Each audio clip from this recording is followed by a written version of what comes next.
हरे कृष्ण। आप सभी का हमारे चैनल पर बहुत बहुत स्वागत है।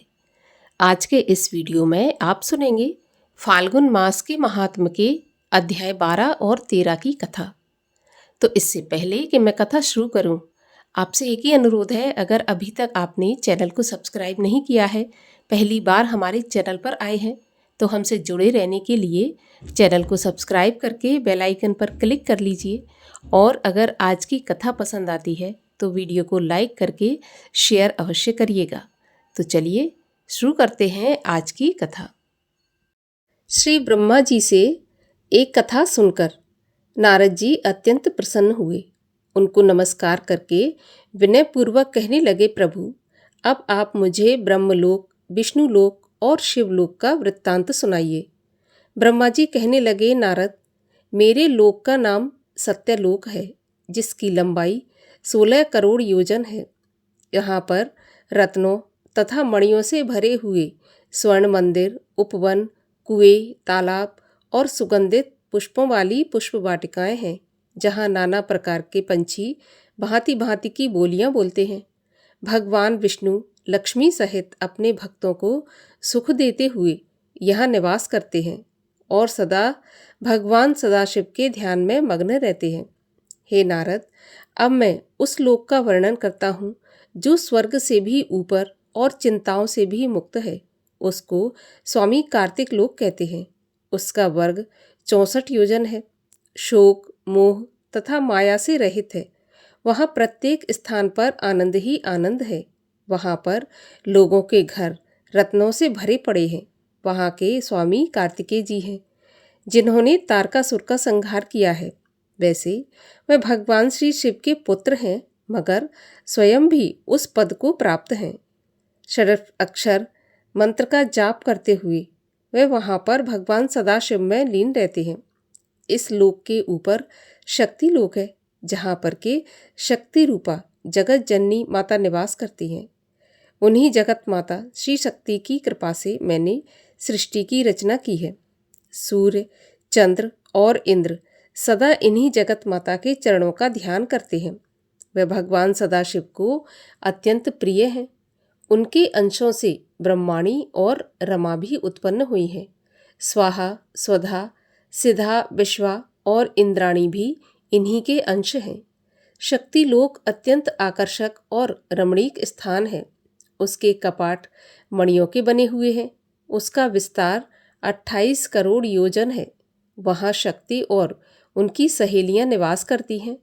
और शक्ति लोक के ऊपर शिवलोक है, जहाँ पर के मोह, चिंता, दुख आदि का नाम भी नहीं है। वह करोड़ों सूर्यों के समान प्रकाशमान है। यहाँ के घर मणियों से जड़े हुए हैं। अप्सराएं नृत्य करती हैं। भगवान श्री शिव के निवास स्थान के निकट उनके भक्तों के भी निवास स्थान है, जहाँ पर के उनके 50,000 सेवक निवास करते हैं। वहाँ की पृथ्वी रत्नमयी है, जिसका विस्तार 200 करोड़ योजन है। मध्य में एक बड़ा चिंताहरण मंदिर बना हुआ है, जिसको देखकर मनुष्य के मन में अपने आप भक्ति उत्पन्न होती है। वहाँ पर करोड़ों सूर्य एक साथ प्रकाशमान होते हैं। वहाँ की दीवारें हीरे से बनी हुई हैं। खंबे तथा किवाड़ भी मणियों के बने हुए हैं। उस मंदिर के भीतर एक दिव्य विमान पर भगवान श्री सदाशिव विराजमान हैं, जिसके स्वरूप को मैं और भगवान विष्णु भी नहीं जान सके। वहाँ पर भगवान श्री विष्णु की एक शाला है, जिसका नाम धेनुलोक है, अर्थात गौलोक है। उसके स्वामी आनंद कंद भगवान श्री कृष्णचंद्र जी महाराज हैं और राधिका रानी हैं, जो हर समय भगवान श्री कृष्णचंद्र की पूजा किया करती हैं। 13वां अध्याय। श्री ब्रह्मा जी से ये कथा सुनकर नारद जी ने नमस्कार करके विनयपूर्वक कहा है कि हे ब्रह्मा जी, आपने सबसे ऊपर शिवलोक का वर्णन किया है। यहाँ पर ये प्रश्न उठता है कि संसार में तो वे प्रसिद्ध है कि भगवान शिव का स्थान कैलाश पर्वत है और शिवलोक को जाने वाला उस कैलाश पर्वत पर जाता है। अब मैं आपसे ये जानना चाहता हूँ कि जिस भगवान सदाशिव का आपने वर्णन किया, क्या वह वही कैलाशवासी सदाशिव है या फिर कोई और है? नारद जी की ऐसी बात सुनकर ब्रह्मा जी प्रसन्न होकर उनकी प्रशंसा करके कहने लगे, नारद, मैं तुमसे प्रसन्न हूँ, क्योंकि तुम सब कुछ जानते हुए भी संसार के कल्याण के लिए इस प्रकार प्रश्न कर रहे हो। सज्जन पुरुषों का यही काम है।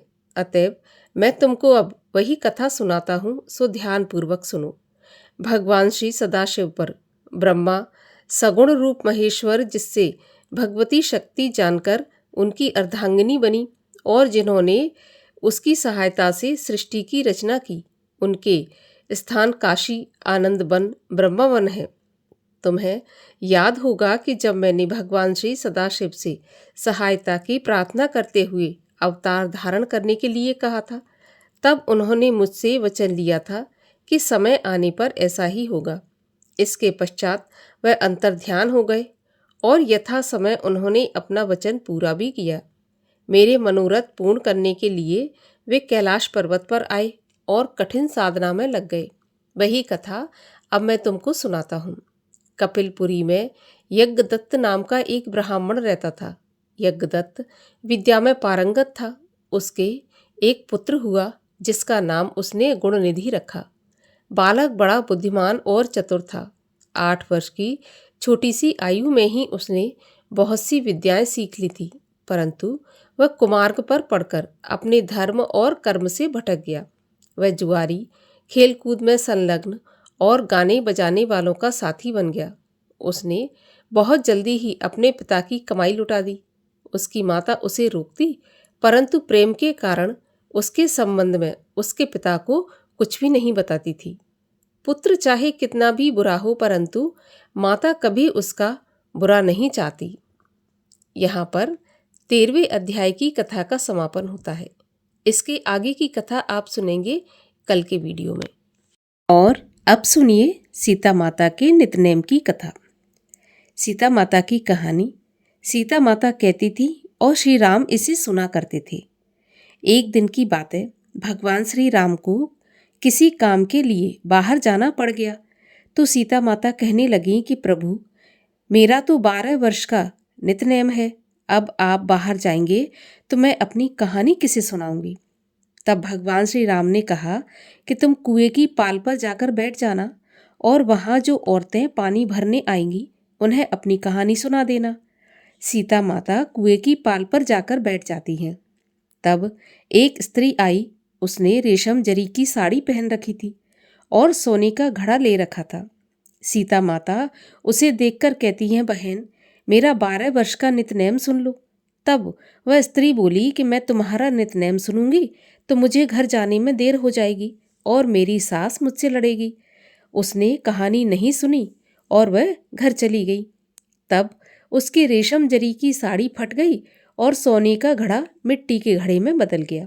सास ने देखा तो पूछा कि ये किसका दोष अपने सिर पर लेकर आई है। तो बहू ने कहा कि माँ जी, एक औरत कुएं की पाल पर बैठी थी। उसने कहानी सुनने के लिए कहा, लेकिन मैंने मना कर दिया। इसी का ये फल मिला है। बहू की बात सुनकर अगले दिन वह साड़ी और घड़ा लेकर सास कुएं की पाल पर गई। सास को वहीं पर माता सीता बैठी मिली, तो माता सीता ने कहा, बहन, मेरी कहानी सुन लीजिए। तो सास बोली कि एक बार तो छोड़िए, मैं तो आपकी कहानी 4 बार सुनूंगी। ऐसा सुनकर सीता माता ने कहानी कहनी शुरू कर दी। राम आए, लक्ष्मण आए, देश के पुजारी आए, नित नेम का नेम लाए। आओ राम, बैठो राम, तपी रसोई जियो राम। माखन मिश्री खाओ राम, दूध बताशा पियो राम। सूत के पलका पोठो राम, शाल दुशाला पोठो राम। शाल दुशाला ओढ़ो राम। जब बोलूं जब राम ही राम, राम संवारे सबके काम। खाली घर भंडार भरेंगे, सबका बेड़ा पार करेंगे। श्री राम जय राम, जय जय राम। सास बोली, बहन, कहानी तो बहुत अच्छी लगी। कहानी सुनकर सास घर चली गई। फिर उसकी साड़ी फिर से रेशम जरी की बन गई और जो मिट्टी का घड़ा था वो फिर से सोने के घड़े में बदल गया। बहू कहने लगी, सासू माँ, आपने ये सब कैसे किया? तो सास ने कहा, बहू, तू दोष लगा के आई थी और मैं दोष उतार कर आ रही हूँ। बहू ने फिर पूछा कि वह कुएं वाली स्त्री कौन है? तब सास बोली, वे सीता माता हैं। वे पुराने से नया कर देती हैं। खाली घर में भंडार भर देती हैं। वे लक्ष्मी जी का वास घर में करा देती हैं। आदमी की जो भी इच्छा हो उसे पूरा कर देती हैं। बहू बोली कि ऐसी कहानी मुझे भी सुना दो। तब सास बोली कि ठीक है, तुम भी सुनो। और सास ने बहू से कहानी कहनी शुरू कर दी। राम आए लक्ष्मण आए, देश के पुजारी आए, नित नेम का नेम लाए, आओ राम बैठो राम, तपी रसोई जियो राम, माखन मिश्री खाओ राम, दूध बताशा पियो राम, सूत के पलका मोठो राम, शाल दुशाला पोठो राम, साल दुशाला ओढ़ो राम, जब बोलूं जब राम ही राम, राम सवारे सबके काम, खाली घर भंडार भरेंगे, सबका बेड़ा पार करेंगे, श्री राम जय जय राम। कहानी सुनकर बहू बोली कि कहानी तो बहुत अच्छी है। सास ने कहा कि ठीक है, इस कहानी को अब हम रोज कहा करेंगे। अब सास बहू रोज सवेरे उठती, नहाती धोती और पूजा करने के बाद नित नेम की सीता जी की कहानी कहती। एक दिन उनके यहाँ एक पड़ोस की औरत आई और बोली, बहन जरा सी आँच देना। तो वह बोली कि आँच तो हमने जलाई नहीं। तो पड़ोसन ने कहा कि तुम सुबह 4 बजे से उठकर क्या करती हो? उन्होंने कहा कि सुबह उठकर हम पूजा करते हैं, फिर सीता माता की नितनेम की कहानी कहते हैं। तब पड़ोसन ने उनकी बात सुनकर फिर कहा कि सीता माता की कहानी कहने से तुम्हें क्या मिला? तो वे बोली, इनकी कहानी कहने से घर में भंडार भर जाते हैं, सारे काम सिद्ध होते हैं, मन की इच्छा भी पूरी होती है। पड़ोसन कहती है, बहन ऐसी कहानी मुझे भी सुना दो। फिर वह बोली, ठीक है, तुम भी कहानी सुन लो। और उसने पड़ोसन को कहानी कहनी शुरू कर दी। राम आए लक्ष्मण आए, देश के पुजारी आए, नित नेम का नेम लाए, आओ राम बैठो राम। इस प्रकार सारी कहानी पड़ोसन को सुना दी। कहानी सुनने के बाद पड़ोसन कहने लगी, बहन कहानी तो मुझे बहुत अच्छी लगी। अब वह पड़ोसन भी नितनेम सीता माता की कहानी कहने लगी। कहानी कहने से सीता माता ने पड़ोसन के भी भंडार भर दिए। अब तो पूरे मोहल्ले में नितनेम की कथा चल पड़ी। हर किसी की मनोकामना पूरी होने लगी। हे सीता माता, जैसे आपने उनके भंडार भरे, वैसे ही आप हमारे भी भंडार भरना। कहानी सुनने वाले के भी और कहानी कहने वाले के भी भंडार सदा भरे रखना। बोलिए सीता माता की जय। और अब सुनिए श्री शिव चालीसा। जय गणेश गिरिजा सुवन, मंगल मूल सुजान, कहत अयोध्या दास तुम, देहु अभय वरदान। जय गिरिजापत दीन दयाला, सदा करत संतन प्रतिपाला, भाल चंद्रमा सोहत नीके, कानन कुंडल नाग फनी के, अंग गौर सिर गंग बहाए, मुंड माल तन छार लगाए, वस्त्र खाल बाघंबर सोहे, छवि को देख नाग मुनि मोहे, मैना मात की हवे दुलारी, वाम अंग सोहत छवि न्यारी, कर त्रिशूल सोहति छवि भारी, करत सदा शत्रुन चैकारी, नंदी गणेश सोहे तह कैसे, सागर मध्य कमल हो जैसे, कार्तिक श्याम और गणराऊ, या छवि को कही जात न काऊ, देवन जबहि जाए पुकारा, तबहि दुख प्रभु आप निवारा, किया उपद्रव तारक भारी, देवन सब मिले तुमहि जुहारी, तुरत षडानन आप पठायऊ, लव निमेष मह मार गिरायऊ, आप जलंधर हर असुर संघारा, सुयश तुम्हार विदित संसारा। त्रिपुरासुर सन युद्ध मचाई, सबहि कृपा कर लीन बचाई। किया तपहि भागीरथ भारी, पुरब प्रतिज्ञाता सुपुरारी। दानिन मह तुम सम कोई नाही, सेवक अस्तुत करत सदाही। वेद नाम महिमा तब गाई, अकथ अनाद भेद नहीं पाई। प्रगटि उदथ मंतन में ज्वाला, चरत सुरासुर भये बिहाला। कीनी दया तह करी सहाई, नीलकंठ तब नाम कहाई। पूजन रामचंद्र जब कीना, जीत के लंक विभीषण दीना। सहस कमल में हो रहे धारी, कीन परीक्षा तबहि पुरारी। एक कमल राखे प्रभु जोई, कमल नयन पूजन चह सोई। कठिन भक्ति देखी प्रभु शंकर, भय प्रसन्न दिए इच्छित वर। जय जय जय अनंत अविनाशी, करत कृपा सबके घटवासी। दुष्ट सकल नित मोहि सतावे, भ्रमत रहो मोहि चैन न आवे। त्राहि त्राहि मैं नाथ पुकारो, एहि अवसर मोहे आन उबारो। लै त्रिशूल शत्रुन को मारो, संकट से मोहे आन उबारो। मातु पिता भ्राता सब होई, संकट में पूछत नहीं कोई। स्वामी एक है आस तुम्हारी, आए हरहु मम संकट भारी। धन निर्धन को देत सदाही, जो कोई जाचे सो फल पाई। अस्तुत के विधि करो तिहारी, क्षमहु नाथ अब चूक हमारी।